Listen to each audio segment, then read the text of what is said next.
2020년의 시작이 불과 얼마 전의 일인 것 같은데 시간이 참 빨리 흘렀습니다. 그렇죠? 오늘 본문을 봐도 그래요. 지난주에 우리가 3장을 다뤘는데 거기에서는 어린 사무엘이 성전에 와서 섬긴 내용이 있었습니다. 그런데 일주일이 지난 오늘 4장 1절에 보니까 사무엘이 벌써 온 이스라엘의 인정을 받네요. 네. 일주일 사이에 사무엘이 이렇게 성장을 했습니다. 참 빠르죠. 예. 오늘 우리가 읽은 본문인 4장을 보면 하나님께서 하나님의 말씀에 어두운 엘리 제사장 대신에 어린 사무엘을 부르신 이후에 사무엘은 본격적으로 이스라엘의 지도자로 인정을 받게 됩니다. 하지만 사무엘은 아직 전면에 나서지는 않습니다. 여전히 엘리 제사장이 이스라엘을 다스리고 있는 상황이었습니다. 그러던 어느 날 이스라엘과 블레셋의 전쟁이 있었습니다. 블레셋이 누구냐 하면 창세기 10장 14절에 나오는데요. 여기 보면은 함 계통의 가슬로힘의 자손이다 그랬습니다. 함 계통의 사람들입니다.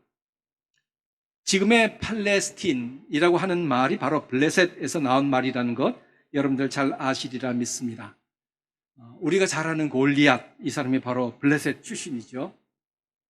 하여간 이스라엘과 블레셋과의 전쟁에서 이스라엘이 처음부터 밀리기 시작하더니 블레셋 군대에게 패해서 약 4,000명가량이 죽습니다. 전쟁에 패하여 돌아오는 군인들을 보고 이스라엘의 장로들이 절망을 합니다. 도대체 하나님은 무슨 이유로 우리가 블레셋 사람 앞에서 패하도록 하셨는가? 아무리 생각을 해도 그 이유를 몰랐어요. 무슨 특단의 조치가 없이는 다음번 전쟁에서 이스라엘이 이기리라는 보장이 없었습니다.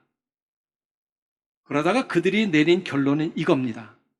그것이 3절입니다. 여호와의 언약궤를 실로에서 우리에게로 가져다가 우리 중에 있게 하여 그것으로 우리 원수들의 손에서 구원하게 하자. 이 말씀은 우리가 전쟁에서 진 이유는 하나님의 법궤가 우리와 함께 있지 않았기 때문이다. 이제 하나님의 법궤를 가지고 와서 우리 군인들 가운데 두면 다음 전쟁에서는 반드시 이길 거다, 이런 뜻입니다. 여러분들 잘 알죠? 법궤 10계명 돌판이 들어가 있고요, 싹이 난 아론의 지팡이가 들어있고 그 다음에 만나가 담긴 항아리가 들어있는 궤, 즉 함입니다. 함입니다. 이스라엘 장로들은 처음부터 잘못 나가고 있어요. 그들은 자기들을 구원하실 하나님을 믿은 게 아니라 법궤의 신통력을 믿었던 거예요. 전쟁의 승리를 하나님의 도우심이 아닌 법궤에 의지했던 거죠. 이게 얼마나 어리석은 일이에요.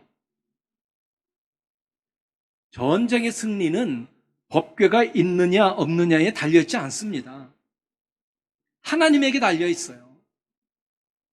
그래서 사무엘상 17장 47절에 보면 다윗이 골리앗을 맞아 싸울 때 이런 말을 했죠. 또 여호와의 구원하심이 칼과 창에 있지 않다.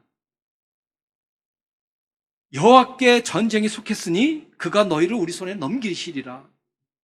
하나님께 전쟁이 속해 있는 거예요. 법궤에 있는 게 아니고.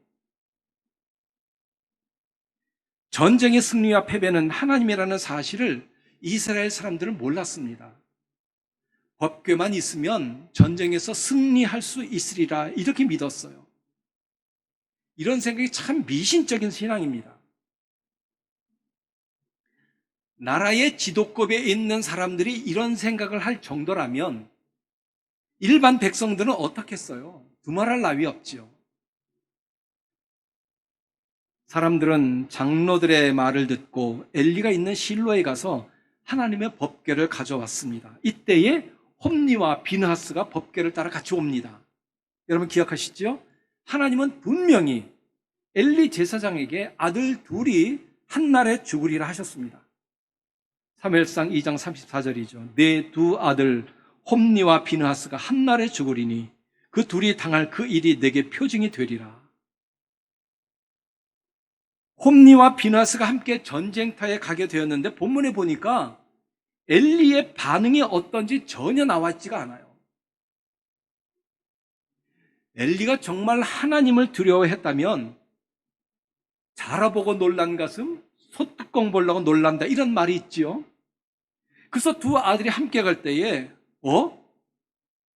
혹시 하나님께서 말씀하신 게 바로 이때인가? 라는 생각을 할 법도 한데 엘리는 전혀 반응이 없습니다. 아마 엘리도 이스라엘 장로들과 같은 생각을 했었던 것 같아요. 비록 블레셋과의 1차전에서는 졌지만 이제 법궤만 가지고 가면 반드시 이길 거다. 그런 생각을 하지 않았겠어요. 그러니 전쟁터에 두 아들이 한꺼번에 나가는데 여기서 죽으리라고는 생각을 못했다는 거죠. 여러분, 어떻게 보면 우리도 엘리와 같은 생각을 가질 수 있습니다. 하나님에 대한 진실한 신앙은 없지만 무슨 구색만 잘 갖추면 대충 복을 받고 살지 않을까 이런 막연한 기대. 그러나 하나님은 내면적인 헌신 없이 외형적인 구색만 갖추는 것을 싫어하십니다. 이스라엘 백성이 번번이 하나님 앞에서 실패한 이유가 바로 여기에 있어요. 그들은 속마음의 변화 없이 겉으로 드러난 행위에만 관심이 있었어요. 하나님의 말씀대로 순종하기보다 하나님의 말씀에 순종한다는 형식만 비슷하게 갖추면 된다는 이런 생각을 했던 거죠. 다시 본문으로 돌아옵시다. 실로라는 곳에서부터 전쟁터로 법궤가 도착을 하니 이스라엘 백성들이 난리가 났습니다. 비록 블레셋과의 1차전 전쟁에서는 4,000명이나 죽은 처참한 패배를 당했지만 이제 법궤가 왔으니 승리는 분명하다. 이런 확신을 했었던 거예요. 이 살판이 난 거죠, 이제. 여러분, 이게 얼마나 어리석은 생각이에요. 제가 이와 비슷한 예를 들어드릴게요. 우리나라 국가대표 축구팀이 일본과 맞붙었습니다.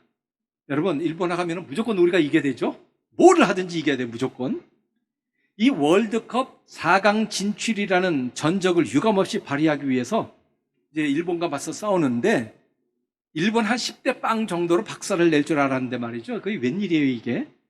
전반전부터 맥을 못 추더니 그만 3골을 연속으로 먹었어요.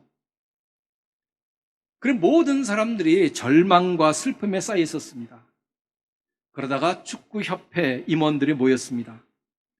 이게 도대체 어떻게 된 거냐?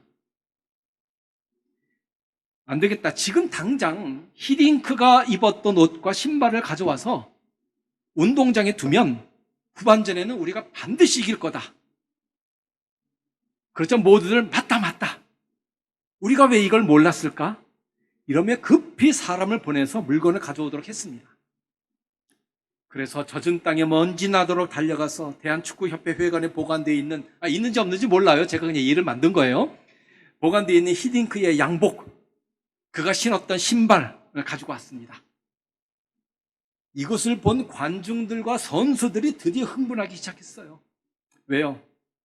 비록 전반전에는 일본한테 0대3으로 뒤졌지만 히딩크의 신통력으로 순식간에 10대3으로 역전시킬 수 있다는 거죠.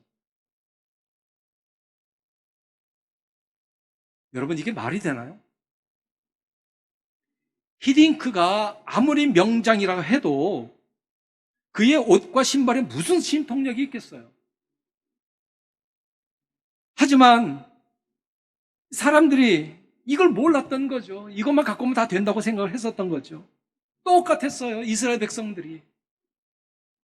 하나님보다 법궤에 신통력이 있다고 생각을 했었던 겁니다.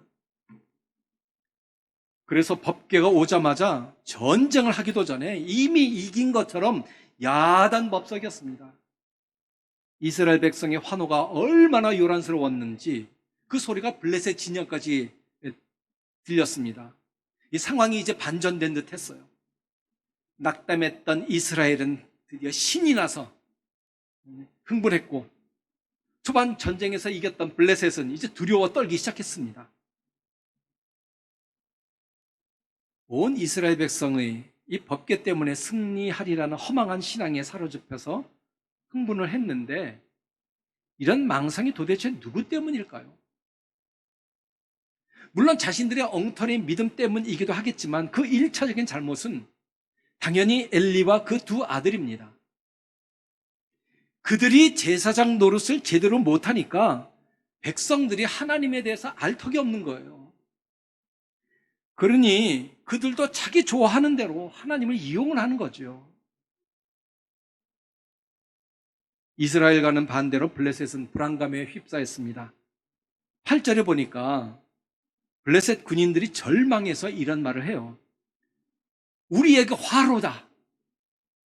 누가 우리를 이 능한 신들의 손에서 건지리요. 그들은 광야에서 여러 가지 재앙으로 애굽인을 친 신들이니라. 너희 블레셋 사람들아, 강하게 되며 대장부가 되어라. 너희가 히브리 사람의 종이 되기를 그들이 너희의 종이 되었던 것 같이 되지 말고 대장부같이 되어 싸우라. 어찌 보면 블레셋 군인들도 이스라엘 백성과 다를 바가 없어요. 법궤가 들어간 것을 알고는 이스라엘의 신이 들어갔다고 생각했으니 말이죠. 하지만 블레셋 군인들은 이스라엘 백성의 요란한 함성에 처음에는 두려웠지만 오히려 자기 군인들에게 용기를 부추겼습니다. 용기를 내라, 대장부같이 싸워라 이러며 격려했습니다. 게다가 만일 우리가 이 전쟁에서 지면 우리는 이스라엘의 노예가 될 것이다 이러며 막 엄포를 놓았죠. 자, 드디어 이스라엘과 블레셋이 다시 맞붙었습니다. 이게 웬일입니까? 법궤가 왔으니 2차전에는 반드시 이기리라고 생각했던 이스라엘 사람들이 전쟁에서 이기기는커녕 초반부터 밀리기 시작해서 손 한 번 제대로 쓰지 못하고 도망가기 바빴습니다.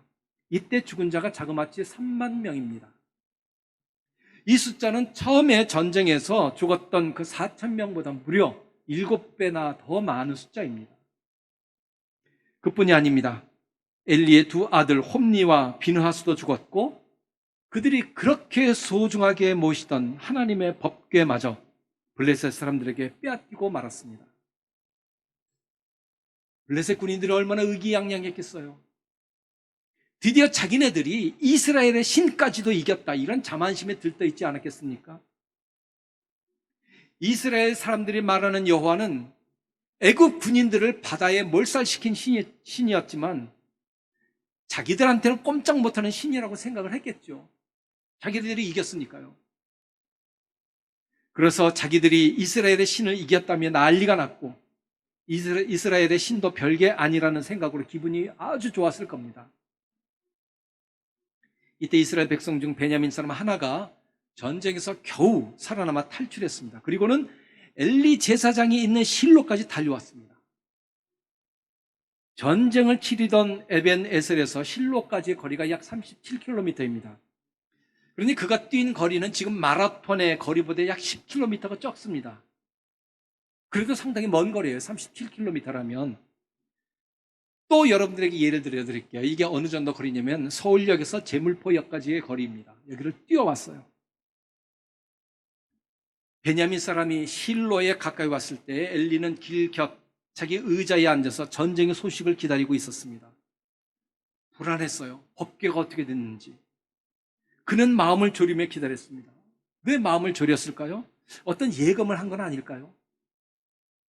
여러분, 마음이 불안해서 심장에 조여지는 듯하며 초조했던 경험이 있지요? 그죠?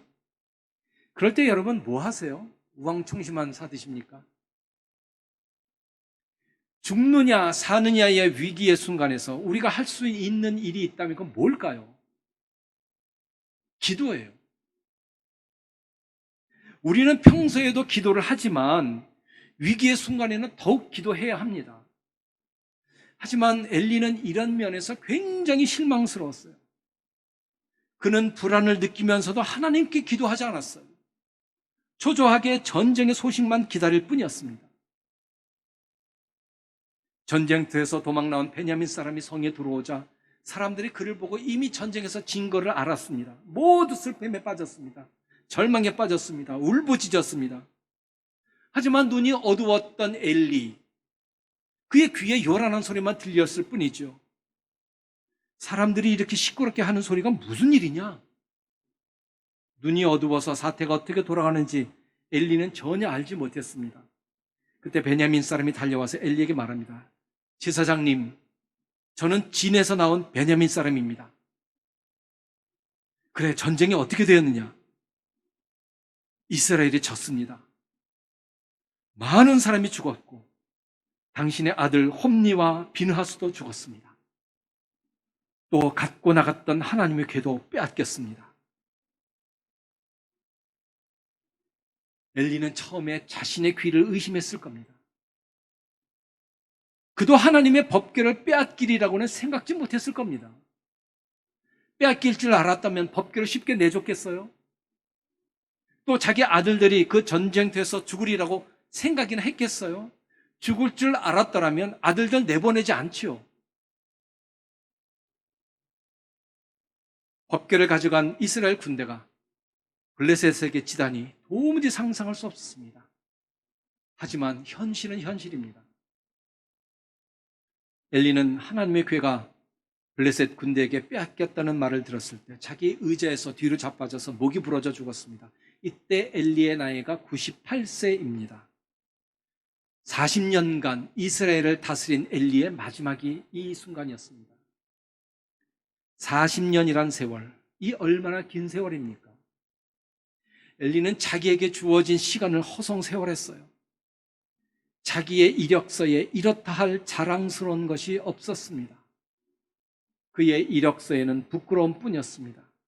그는 제사장이었지만 죽을 때도 불행했습니다. 이스라엘과 블레셋의 전쟁 때문에 엘리 집안에서만 죽은 사람이 엘리, 그리고 그의 두 아들 뿐이 아닙니다. 죽은 사람이 또 있었습니다. 그는 엘리의 아들인 비느하스의 아내였습니다. 그 아내는 남편 비느하스를 전쟁터에 내보내고 가슴 졸이며 전쟁의 결과를 기다리고 있었습니다. 그때는 마침 아이를 해산할 때가 되었죠. 블레셋과의 전쟁에서 궤를 빼앗겼다는 소식, 그리고 시아버지 엘리와 남편이 죽었다는 소식을 듣고 난산을 했습니다. 아이를 낳았는데 옆에서 돕던 산파는 비느하스의 아내에게 말합니다. 두려워하지 말아라. 아들을 낳았다. 하지만 그것은 비느하스의 아내에게 아무런 위로가 되지 못했습니다.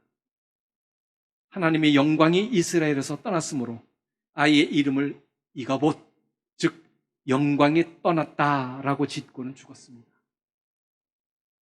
당시 이스라엘에서는 아들을 낳는 것이 대단한 복이고 영광이었습니다.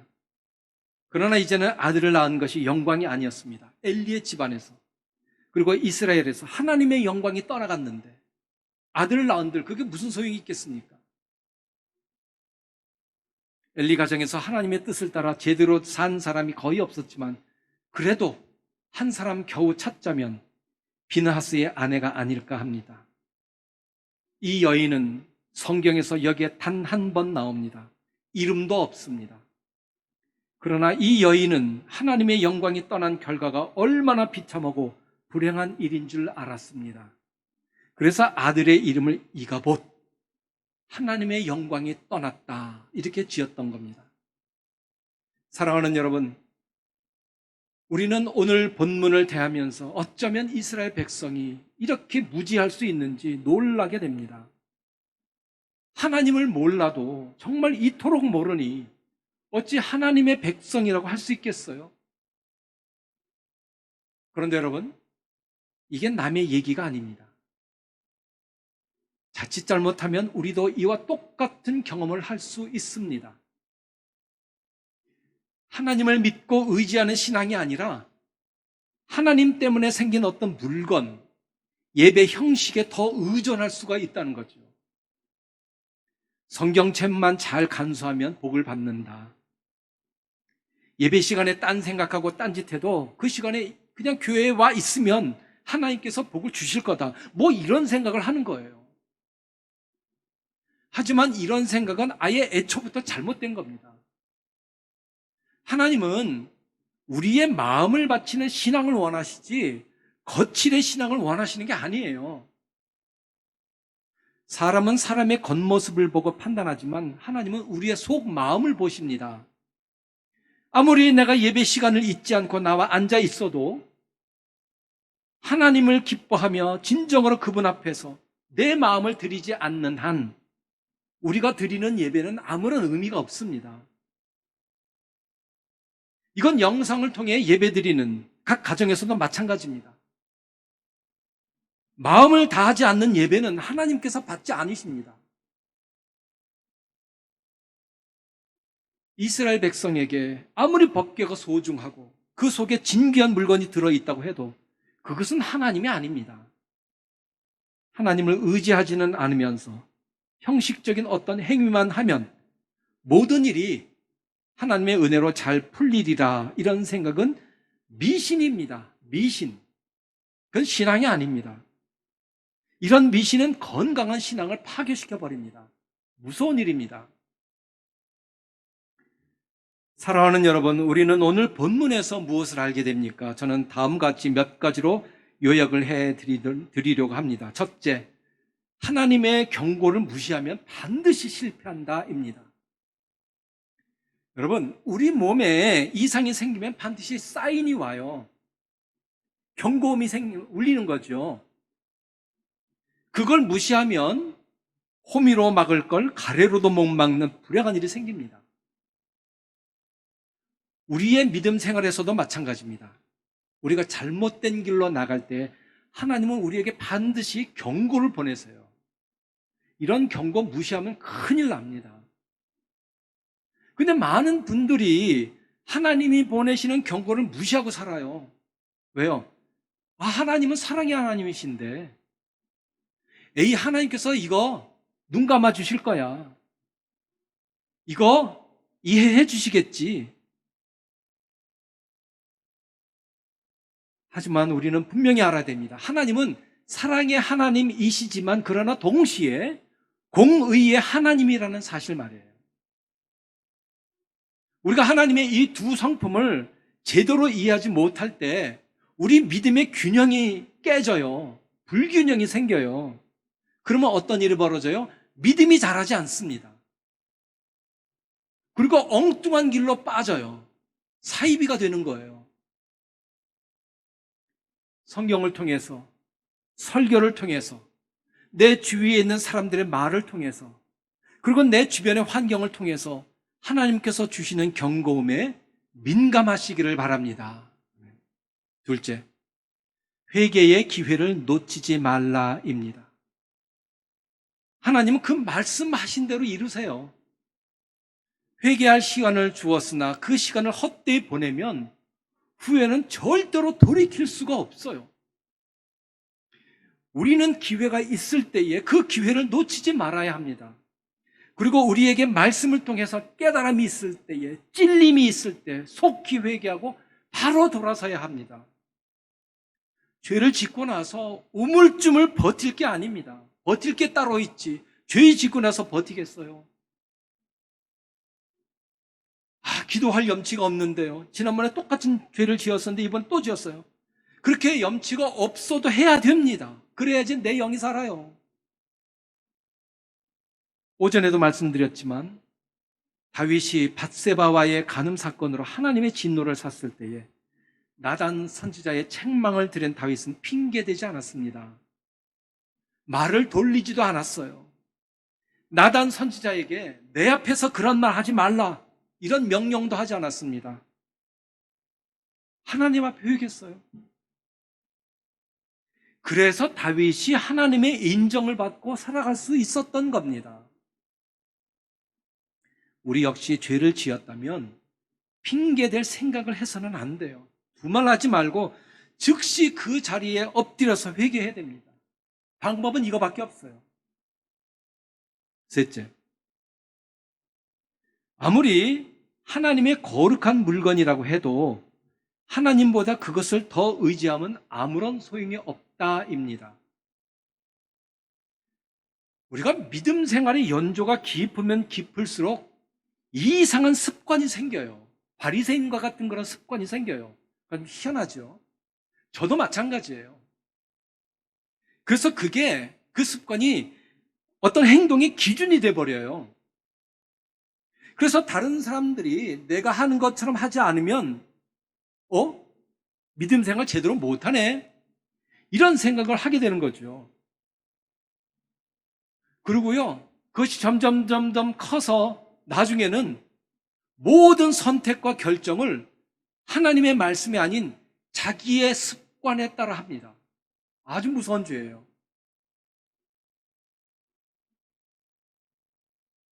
제가 조심해야 될 게 바로 그거예요. 목사잖아요. 하나님 말씀보다 제가 생각한 거, 제 습관, 여기에 더 매달릴 때가 참 많이 있어요. 하지만 이 세상에 하나님 말씀보다 더 소중한 것은 없습니다. 우리 삶의 기준은 내 경험과 판단이 아니라 하나님의 말씀입니다. 우리는 하나님의 말씀을 제쳐두고 내가 생각하는 대로 이렇게 하면 되겠지, 혹은 저렇게 하면 되겠지, 이런 잘못된 판단을 해서는 안 됩니다. 넷째, 이스라엘 사람들은 타락한 지도자 때문에 비참한 패배를 당하게 되었습니다. 인간의 삶에서도 잘못된 지도자를 만나면 불행한 일들이 많이 생겨요. 우리는 이 시대에 바른 지도자를 만나도록 기도해야 합니다. 그와 동시에 우리가 바른 지도자가 되도록 해야 돼요. 가정에서나 직장에서나 교회에서나 하나님의 말씀 앞에 부끄럽지 않은 바른 지도자가 되지 못하면 내가 속한 모든 것이 다 힘들어져요. 다른 사람을 향해서 잘못된 지도자라고 비난하기 전에 과연 나는 내 가정의 바른 지도자인가? 내 사업장에서, 내 직장에서, 그리고 교회에서 나는 바른 지도자인가를 날마다 돌아보고 자신을 다듬어야 합니다. 그렇지 않으면 나 때문에 많은 사람이 고통을 당할 뿐만이 아니라 하나님의 진노를 사요. 이제 말씀을 맺겠습니다. 오늘 본문은 하나님께서 우리에게 무엇을 원하시는지를 가르쳐줘요. 그것은 첫째로 순종입니다. 순종. 우리는 내 판단, 내 기준이 아니라 하나님이 원하시는 순종의 삶을 살도록 해야 합니다. 순종의 삶은 수천 번 예배드리는 것보다도 훨씬 중요해요. 사무엘상 15장 22절에 아주 유명한 말씀이 있죠. 하나님께서 우리가 하나님의 목소리를 청종하는 것을 좋아하심 같이 번제와 다른 제사도 좋아하시겠습니까? 아닙니다.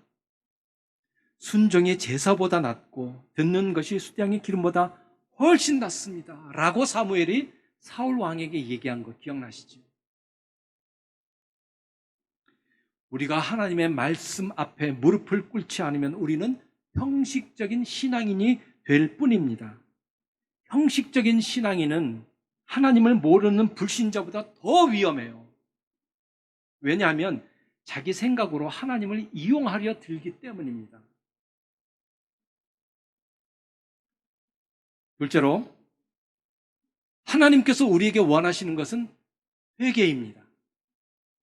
회개는 우리 믿음 생활에서 굉장히 중요합니다. 너무너무 중요합니다. 왜요? 회개 없이는 믿음의 성숙도 없어요. 여러분, 믿음이 자라기를 원하십니까? 회개 없이요? 불가능합니다. 100% 불가능합니다. 제가 장담합니다. 회개가 있어야 믿음의 성숙이 있는 거예요.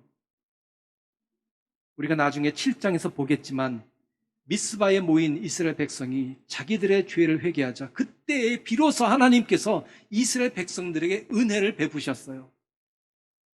그게 이스라엘 백성이 다시 하나님 앞에 서는 순간이었습니다. 우리도 날마다 회개함으로 복음 앞에 바로 서는 훈련을 해야 합니다. 여러분 이 앞에 문구 있죠? 뭐라고 써 있어요? 다시 복음 앞에 서기를 다짐하는 동암교회. 복음 앞에 바로 서는 훈련. 그것은 나의 형식적인 믿음 생활을 버리고 나 자신을 하나님의 말씀 앞에 복종시키는 일입니다. 그럴 때에야 비로소 우리는 건강한 하나님의 사람으로 성장할 수 있고 교회도 건강한 교회로 거듭날 수 있습니다. 오늘 본문을 통해서 하나님께서 우리에게 원하시는 것이 무엇인지 분명히 깨닫고 내일부터 시작하는 한 주간, 올해의 마지막 주간입니다. 하나님의 기대에 어긋나지 않게 살면서 한 해를 잘 마무리하시기를 바랍니다. 아멘. 기도합시다.